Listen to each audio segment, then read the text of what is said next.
یہ بڑی مسکنسیپشن ہے کہ ہمارا حال یہ ہے، ہم آج کا حال دیکھتے ہیں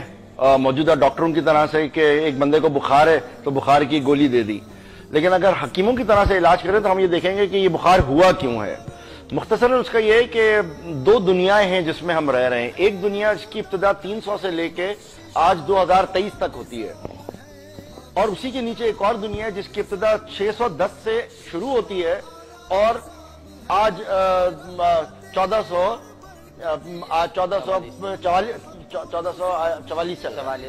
تک چلتی ہے۔ یہ دو الگ الگ دنیا ہیں۔ اوپر والی دنیا جو ہے نا، جب ہم کہتے ہیں ہمارا حال کیا ہے تو ذرا اوپر والی دنیا کا تو حال دیکھیں کہ 300 سے جب سے عیسائیوں نے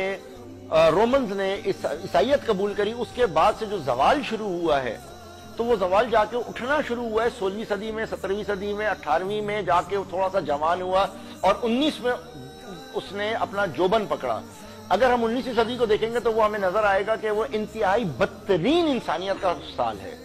اگرچہ آپ کے پاس کچھ ٹیکنالوجی آ گئی، اگرچہ آپ کے پاس کچھ چیزیں آ گئی، لیکن اگر آپ غور سے دیکھیں گے تو یہ ساری ٹیکنالوجی، یہ تمام حالات نے انسان کو انسانیت سے گرایا ہے، کوئی اوپر نہیں لے کے گئے، اپلفٹ نہیں کیا ہے۔ تو 300 سے لے کے یہاں تک کا جو حالات ہے وہ انتہائی دنیا کے لیے آج تک ہولناک ہے۔ اس کے مقابلے میں اگر نیچے والی دنیا دیکھیں جو 610 سے شروع ہوئی، یعنی آپ صلی اللہ علیہ وسلم کی خلافت سے شروع ہوئی اور پھر وہ پوری 1924 تک 1924 تک چلی، اس دور کو دیکھیں تو آپ کو نظر آئے گا کہ ہمارا کتنا خوبصورت دور تھا۔ ہمارے پاس ایک سربراہ تھا۔ ہم سب میں سب سے بڑا مسئلہ یہ ہے کہ جب تک ہمارے پاس ایک امام نہیں ہوگا، جب تک ہم کسی ایک کو لیڈر نہیں بنائیں گے، اس وقت تک سلسلہ نہیں چل سکتا۔ اگر آپ بھی سوال کر رہے ہوں اور عالم صاحب بھی سوال کر رہے ہوں، میں بھی بول رہا ہوں، عالم صاحب بھی بول رہے ہوں اور وہ نعت بھی ایک ساتھ ہو رہی ہو تو کنفیوژن ہو جائے گی۔ تو وہ کنفیوژن صرف اس وقت ختم ہوتی ہے جب ایک حاکم ہمارے پاس ہوتا ہے، ایک اولی الامر ہمارے پاس ہوتا ہے، جس کے لیے قرآن فرماتا ہے یا ایھا الذین آمنوا اطیعوا اللہ واطیعوا الرسول واولی الامر منکم، یعنی تم میں سے جو اولی الامر ہے۔ اور اولی الامر کون ہے؟ بھلے شیدی کالا حبشی ہی کیوں نہ ہمارے سر پہ ہو جائے، کان کٹا ہوا بھی ہو، لیکن اگر اولی الامر ہے تو ہمیں اس کی اتباع کرنی ہے۔ جب تک 1400 سال میں 1300 سال تک مسلمانوں کے پاس ایک اولی الامر یعنی ایک خلیفہ موجود تھا تو الحمدللہ ہمارے حالات بہت بہتر تھے۔ ہم نے دنیا پر حکمرانی کری ہے، ہم نے پوری ہندوستان کے اوپر حکمرانی کری، ہم نے پورے یورپ کے اوپر حکمرانی کری اور پوری دنیا ہمارے کو پہچانتی تھی۔ لیکن 1924 کے بعد جب سے وہ ایک اولی الامر ہمارے پاس سے چلا گیا، یعنی خلافت کو ابالش کر دیا گیا، خلافت ختم کر دی گئی، تب سے پچھلا 100 سال گزرے ہیں کہ ہم لوگ جہالت کی زندگی گزار رہے ہیں، کیونکہ ایک امیر ایک وہ نہیں ہے۔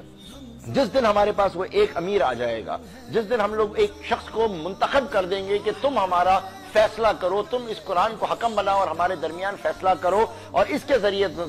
معاملات کو چلاؤ، اس دن ہم دیکھیں گے کہ انشاءاللہ معاملات بالکل درست ہو جائیں گے۔ پھر آپ کو حقیقی صورت کے اندر اسلامی نظام اور ساری چیزیں نظر آئیں گی۔ تو ہمارا جو پچھلا 100 سالہ دور ہے اس کے اوپر رکھتے ہوئے آپ ہماری 1300 سال کو بالکل کنڈیم کر دیں، یہ تو بڑی زیادتی کی بات ہو جائے گی، کیونکہ ان کا دیکھیں دوسری سائیڈ پہ دیکھیں تو 300 سے لے کے 18ویں صدی تک تو وہ جہالت میں تھے، ڈارک ایجز میں تھے۔ اب ان کے ٹائم کو نہیں دیکھتے، ان کے 50 سال کو دیکھ کے یہ کہیں کہ یہ بڑے اچھے ہیں، تو یہ زیادتی کی بات ہے۔ تاریخ کو دونوں طریقے سے ہمیں سمجھنا ہوگا اور میں سمجھتا ہوں ناظرین کو چاہیے کہ وہ اس موضوع پہ زیادہ سے زیادہ سوالات کریں، زیادہ سے زیادہ بات کریں کہ ہم کون ہیں اور ہماری بنیاد کیا ہے اور آج ہم کس جگہ چلے گئے۔ جب تک یہ نہیں ہوگا اس وقت تک ہم آگے نہیں بڑھ پائیں گے۔ سر یہ تو سارا تھا اسلامی نظام کا